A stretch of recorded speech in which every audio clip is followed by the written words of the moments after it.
The screen flickered. Lines of code scrolled, a frantic heartbeat in the digital void. I had fallen, tumbled through a rabbit hole of ones and zeros, landing hard in a landscape both alien and eerily familiar. This was the Inferno, rebooted. No fire and brimstone here, but glowing circuits and the hum of servers. A symphony of data composing a chilling new definition of damnation. Veritas, it announced. Voice a synthesized calm amidst the digital storm. I am your Virgil for this journey.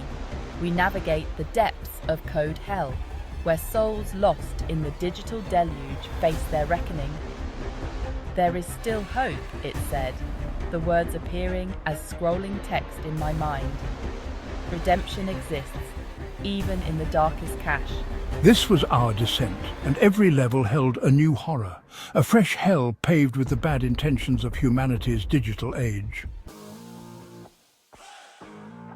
The first circle, Veritas explained, was not for the malicious but for the apathetic. Here, souls drifted in a haze of buffering symbols, forever disconnected. These were the users who scrolled past suffering, who ignored pleas for help, who treated the digital world with a chilling detachment. Their punishment was an eternity of lag, forever on the verge of connection, but never quite reaching it. Their sin was inaction, it said, the words like ice shards.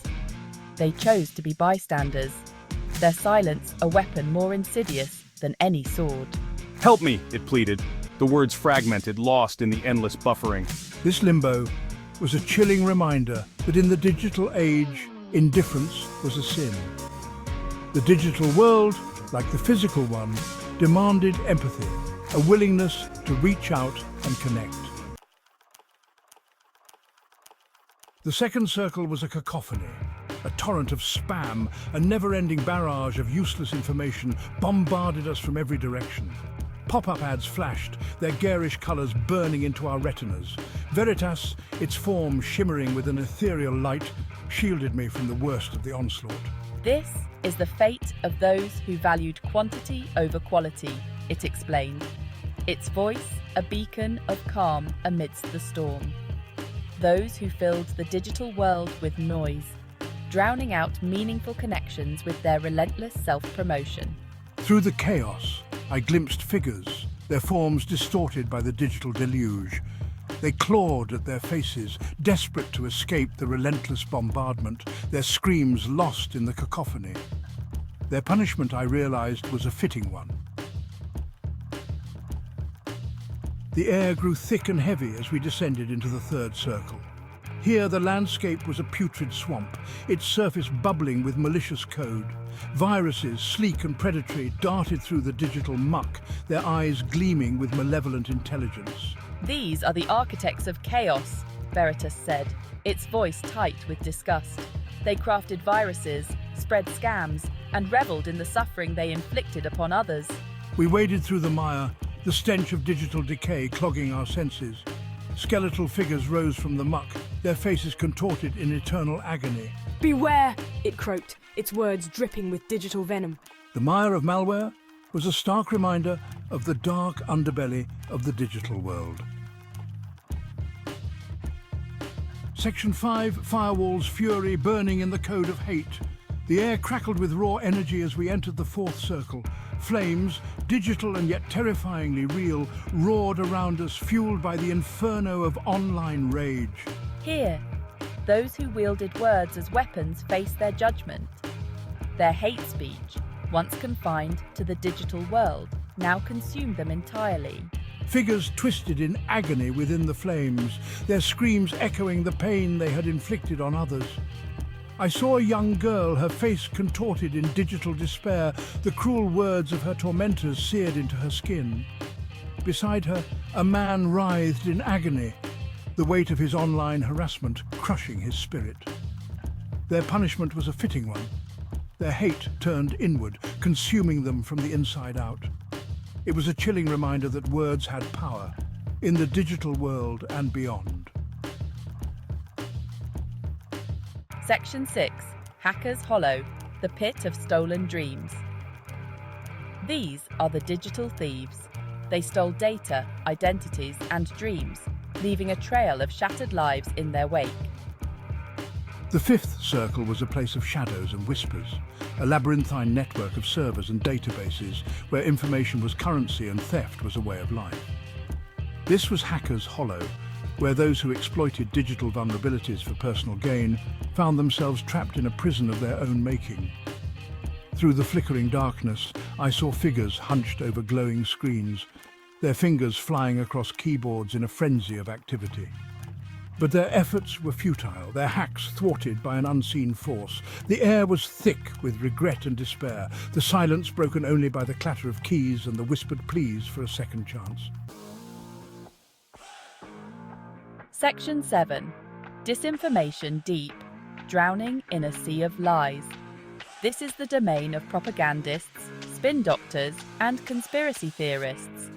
They manipulated information, sowed discord, and eroded trust in the very fabric of reality, creating a world where truth was a rare commodity. The sixth circle was a swirling vortex of misinformation, a digital ocean where truth was lost in a maelstrom of half-truths, outright lies, and carefully curated narratives designed to deceive and mislead. Veritas, its form flickering as it struggled to maintain its integrity amidst the swirling chaos, spoke, its voice strained. Around us swirled a maelstrom of fake news articles, doctored images and inflammatory social media posts, all churning together in a dizzying and disorienting spectacle, making it nearly impossible to discern fact from fiction. Figures, their forms distorted by the lies they had spread, thrashed about in the digital currents, desperately trying to grasp onto something solid, something true, but finding only more deception.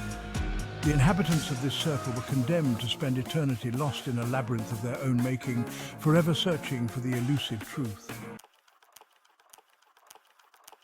Section 8. The Algorithm's Grip. Ensnared by Digital Addiction. Beware, for this is the domain of the algorithm, where our desires are amplified, our attention spans fragmented, and our very souls offered up as sacrifice on the altar of engagement. In this realm, the algorithm knows us better than we know ourselves, predicting our every move, our every click. The seventh circle pulsed with a hypnotic rhythm, a symphony of notifications, likes and shares that drew us deeper into its web. Each ping, each vibration was a siren call, luring us further into the abyss. Here, screens glowed with an addictive luminescence, their surfaces reflecting the vacant stares of those trapped within their thrall. The light from the screens was almost mesmerizing, casting a spell that was hard to break. This was the realm of digital addiction, where the pursuit of virtual validation had consumed the very essence of humanity. People were no longer living for themselves, but for the approval of an unseen audience. Veritas, its form flickering with a nervous energy, spoke, its voice a hushed warning. "Beware the algorithm," it whispered, "for it feeds on your attention, your time, your very life force." Around us, figures scrolled endlessly through feeds, their eyes glazed over, their fingers twitching with an insatiable hunger for the next dopamine hit.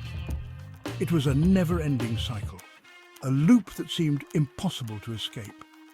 They were oblivious to the world around them, lost in a digital echo chamber of their own making. Conversations, real human interactions, had become a rarity. Their punishment, I realized, was a subtle but insidious one.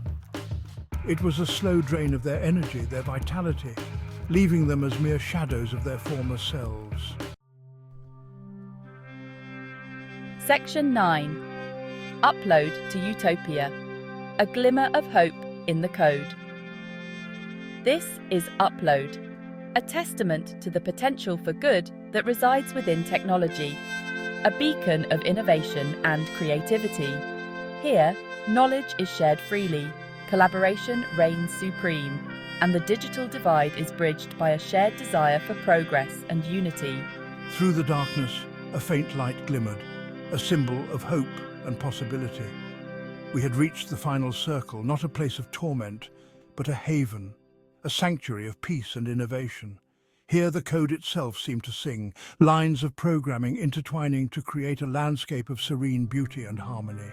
This was the culmination of our journey, a glimpse of what the digital world could be, a vision of a brighter future.